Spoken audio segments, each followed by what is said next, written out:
एक ऐसा देश जहां है तलाकशुदा औरतों का बाजार। लिटरल सेंस में मत लीजिएगा।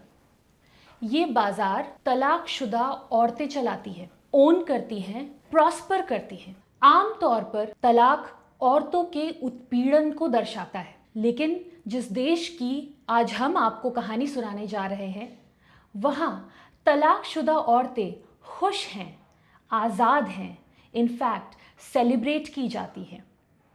तो नमस्कार, क्राइम टेल्स के आज के स्पेशल एपिसोड में हम अनीशा सिंह आनंद आपको सुनाएंगे कहानी मॉरिटानिया देश की।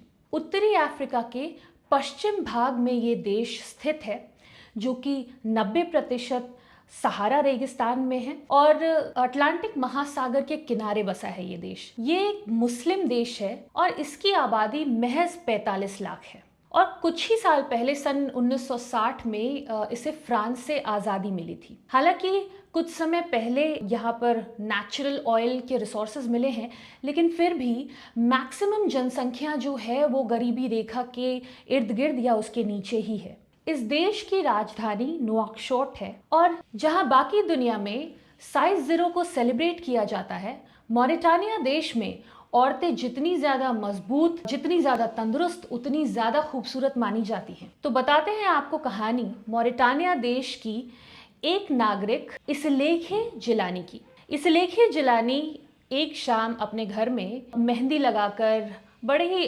खूबसूरत से खुद को तैयार करके मेहंदी के सूखने का इंतजार कर रही होती हैं। अगले दिन उनके घर में एक बहुत बड़ी पार्टी होने वाली होती है। ये पार्टी उनकी शादी की पार्टी नहीं होने वाली है, ये पार्टी उनके डिवोर्स की पार्टी होने वाली। और अगले दिन इनके डिवोर्स की पार्टी भी होती है।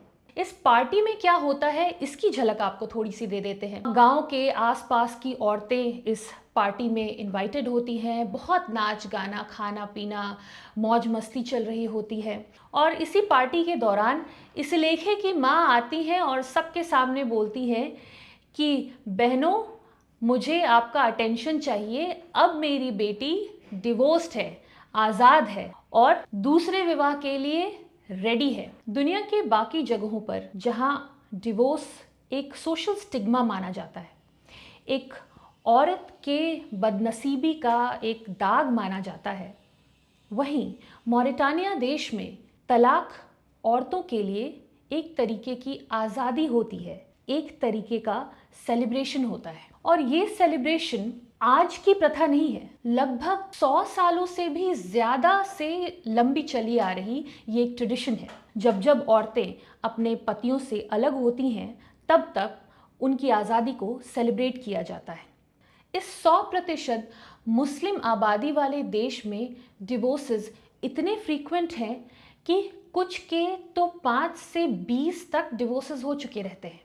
कुछ स्कॉलर्स का मानना है कि विश्व में सबसे ज़्यादा डिवोर्स रेट्स अगर किसी देश में हैं तो वो मॉरिटानिया देश में ही है। लेकिन किसी भी तरीके का लिखित डॉक्यूमेंट इस बात को प्रमाणित नहीं करता, क्योंकि आमतौर पर जो डिवोर्सेस होते हैं वो वर्बल अग्रीमेंट्स ही होते हैं। अगर बाकी मुस्लिम देशों से कंपेयर किया जाए तो मॉरिटानिया देश की औरतें काफ़ी ज़्यादा फ्री हैं। इनफैक्ट इस देश की तलाकशुदा महिलाएं मैट्रिमोनियल करियर तक परस्यू कर सकती हैं। इस देश में तलाकशुदा महिलाएं ज़्यादा डिज़ायरेबल होती हैं यंग और अनमैरिड महिलाओं से, क्योंकि यहाँ पे लोगों का मानना होता है कि जो औरतें तलाकशुदा होती हैं या पहले से उनके पास शादी का एक्सपीरियंस होता है, वो फैमिली को संभालने के लिए और बच्चों की परवरिश करने के लिए, आगे के आने वाली परेशानियों के लिए ज़्यादा परिपक्व होती हैं और ज़्यादा मैच्योरिटी से चीज़ों को हैंडल करती हैं। तो यंग लड़के, यंग सूटर्स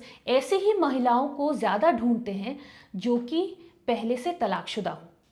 तो जब ऐसी औरतें फिर से शादी के लिए अवेलेबल हो जाती हैं तो यंग मेल्स उनके पास आते हैं, शादी का प्रस्ताव रखते हैं और उनके सामने ये ऑप्शन देते हैं कि अगर वो उनके साथ शादी कर लेंगी तो वो उन्हें और ज़्यादा सम्मान से रखेंगे, उन्हें और ज़्यादा फैसिलिटीज़ प्रोवाइड करेंगे और उन्हें और ज़्यादा इकोनॉमिक स्टेबिलिटी प्रोवाइड करेंगे। और अगर ये औरतें अपनी दूसरी, तीसरी, चौथी या कितनी भी शादी हो उससे फिर भी अगर वो खुश नहीं हो और उन्हें लगे कि उनके एक्सपेक्टेशंस को मीट नहीं किया जा रहा, तो उनके पास अगेन ये आज़ादी होती है कि वो डिवोर्स ले सके। और औरतों के पास ही ये आज़ादी होती है कि वो डिवोर्स के मैटर को इनिशिएट करे। लेकिन ये हाई रेट्स ऑफ डिवोर्स के कारण फैमिली स्टेबिलिटी और बच्चों के ऊपर भी सवाल खड़े उठ जाते हैं। कई ऐसी औरतें हैं जिनके 10-15 बच्चे हैं उनके अलग अलग पतियों से। हालांकि उन बच्चों के पालन पोषण की जिम्मेदारी उनके अपने अपने रिस्पेक्टिव फादर्स ही करते हैं, लेकिन फिर भी एक फैमिली के स्ट्रक्चर में बच्चों की जिम्मेदारी माँ के ही ऊपर आती है। मतलब बच्चे माँ की ही रिस्पॉन्सिबिलिटी होते हैं और माँ की ही छत्र छाया में बड़े हो रहे होते हैं। तो इस तरीके से एक घर के अंदर जब इतने सारे बच्चे अलग अलग पिताओं के पल बढ़ रहे होते हैं, तो फैमिली का ढांचा थोड़ा तो अटपटा होता ही है। मॉरिटानिया में तलाक का ये सिस्टम आधुनिक लगता है, लेकिन लड़कियों की जब पहली शादी होती है तो वो बहुत ही ट्रेडिशनल तरीके से होती है। आमतौर पर लड़कियां 18 के होने से पहले ही उनकी शादी उनके माँ बाप अपने पसंद के लड़के से करा देते हैं। किससे शादी करनी है ये उनका फ्री विल नहीं होता, लेकिन किससे डिवोर्स लेना है ये उनका डिसीजन होता है। लेकिन हर औरत डिवोर्स लेकर दोबारा शादी ही करे ये ज़रूरी नहीं। कुछ एक्सेप्शनल केसेस भी हैं, जैसे कि खुद इस लेखे की माँ बिलाले की बहुत कम उम्र में शादी हो गई थी। फिर उन्होंने अपने पति से डिवोर्स लिया। वो एक फार्मासिस्ट बनी, एक मेडिकल प्रैक्टिशनर बनी और उन्होंने कभी शादी नहीं की। और इनफैक्ट अब तो उन्होंने एक्टिव पॉलिटिक्स में भी कदम रख लिया है। न्यूयॉर्क टाइम्स के जून 2023 के एडिशन के एक रिपोर्ट के अकॉर्डिंग बिलाले उवादेन के नेशनल लेजिस्लेचर की पहली फीमेल कैंडिडेट के लिए खड़ी होने वाली थी, और ये सब वो कर पाई अपने डिवोर्स के ही कारण। बिलाले बताती हैं कि उनका डिवोर्स तब हुआ जब उन्हें पता चला कि उनका पति किसी और के साथ इन्वॉल्व है। उन्होंने अपने पति के इनफिडेलिटी के खिलाफ आवाज़ उठाई, डिवोर्स के लिए मांग की। उनके पति ने पहले तो डिवोर्स देने से इनकार किया, लेकिन फिर डिवोर्स पर मामला अग्रीमेंट हो गया। और पहले तो उनके पति ने फाइनेंशियली उन्हें हेल्प करने के लिए मना किया, लेकिन मामला कुछ पैसों के लेन देन पर फिक्स हो गया। मतलब बिलाले के पति उन्हें उनके 5 बच्चों की परवरिश के बदले हर महीने कुछ आर्थिक मदद करने को अग्री कर गए। बिलाले ने फिर अपने बच्चों के लालन पोषण की जिम्मेदारी अपने ऊपर उठा ली, और जो आर्थिक सहाय उनको अपने हस्बैंड से मिलती थी उनसे उन्होंने अपने बच्चों की ज़िंदगी सुधारने में लगा दी, और खुद के ऊपर भी काफ़ी पैसे लगाए, काफ़ी समय दिया, खुद को पढ़ाया, स्कूल गई वो। और उसके बाद उवादेन में एक हॉस्पिटल खुला।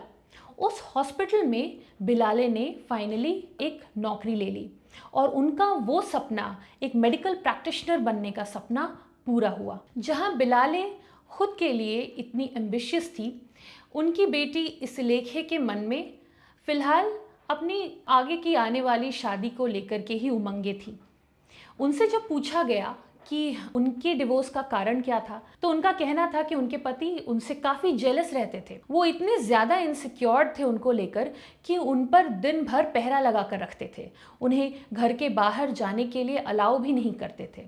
तो इसलिए उन्होंने डिवोर्स ले लिया। और डिवोर्स के बाद ये डिवोर्स पार्टी ऑर्गेनाइज करने के लिए उन्हें 3 महीने तक का इंतज़ार करना पड़ा। ये 3 महीने का वेटिंग पीरियड इम्पॉर्टेंट है, ताकि ये पता चल सके कि ये कपल कहीं उन्हें बच्चा तो नहीं होने वाला, और अगर बच्चे की पॉसिबिलिटी होती है तो इन्हें बच्चा होने तक का इंतज़ार करना पड़ता है। और इस लेखे के केस में 3 महीने के बाद ये डिवोर्स पार्टी होती है। अब इस डिवोर्स पार्टी के बाद इस लेखे पूरी तरीके से आज़ाद होंगी कि इनकी पहली शादी में इन्हें मिले हुए गिफ्ट्स, इन्हें मिले हुई फर्नीचर, ज्वेलरी, वो उनका क्या करें। आमतौर पर जो औरतें तलाक लेती हैं वो अपने शादी में मिले हुए गिफ्ट्स को बाजार में ले जाकर बेचती हैं, और ये बाजार जो है इन्हीं तलाकशुदा औरतों द्वारा चलाया जाता है। कई तो इस बाजार से इतना मुनाफा कमाने लग जाती हैं कि वो वहीं पर सेटल हो जाती हैं। सिर्फ मॉरिटानिया ही ऐसा देश है जहां तलाकशुदा महिलाओं का बाजार चलता है। यहाँ देश की लगभग सभी तलाकशुदा महिलाएं अपना अपना सामान बेचने के लिए इस बाजार में आती हैं। इसीलिए मॉरिटानिया देश की औरतों के लिए तलाक दुख का नहीं, खुशी का अवसर होता है। उनके लिए तलाक एक अवसर होता है अपनी आर्थिक स्थिति सुधारने का, अपने लिए डिसीजंस लेने का। तलाक के बाद यहाँ की औरतें बिल्कुल टेंशन फ्री जिंदगी जीती हैं। अपनी घर की मालकिन वो खुद होती हैं। अपने देश के लिए, अपने कम्युनिटी के लिए वो बढ़ चढ़कर हिस्सा लेती हैं और उनके इसी भाव को, उनके इसी स्पिरिट को उनके इर्द गिर्द की महिलाएं सपोर्ट करती हैं। और इस सपोर्ट का ये डिवोर्स पार्टी एक रिप्रेजेंटेशन होता है। आपको क्या लगता है मॉरिटानिया देश के इस डिवोर्स के सिस्टम को लेकर? आप हमें कमेंट बॉक्स में ज़रूर लिखकर बताएं। अगर आपको हमारा कंटेंट अच्छा लगा हो तो प्लीज़ लाइक कीजिए, अपने फ्रेंड्स और फैमिलीज़ में शेयर कीजिए। और अगर अब तक आपने हमारा YouTube channel Credence studio subscribe नहीं किया है तो प्लीज़ सब्सक्राइब कीजिए और बने रहिए हमारे साथ क्राइम टेल्स में। हम लेकर आएंगे फिर एक और इंटरेस्टिंग कहानी। तब तक अपना ख्याल रखिए। Thank you so much.